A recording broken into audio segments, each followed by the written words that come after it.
What's up guys, I'm Andy from 1A Auto. In this video I'm going to show you how to replace the glove box damper on this 2010 Toyota Rav4. If you need parts for your vehicle, click the link in the description and head over to 1aauto.com. Open the glove box. There's little pins that come out of the glove box right here. I'm going to use a trim tool to pry these out on both sides. You could use a screwdriver as well.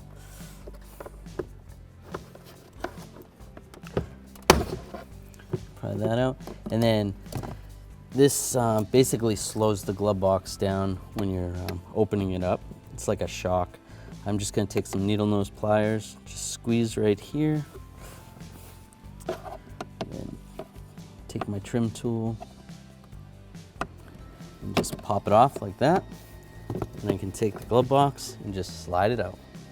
Just take some needle nose pliers and you're just gonna squeeze this little tab right here.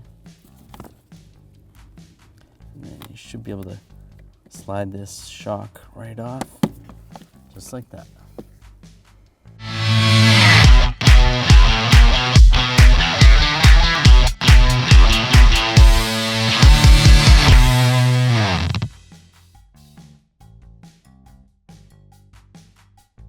Take the damper and we just want to slide. You want to put this on the lower hole right there and make sure that's secure, so that looks good. Then we can install the glove box.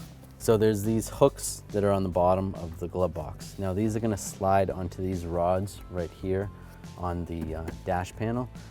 Now they are slotted, so if you slide it on at a certain angle, they go on easier. Like that, and then we'll take this rod for the damper. Actually, we'll just slide this up a little bit, clip that into place, and then take the damper and slide that over, and you're good to go. Double check, make sure it works. Thanks for watching. If you want the parts to do it yourself, check out 1aauto.com, the place for DIY auto repair.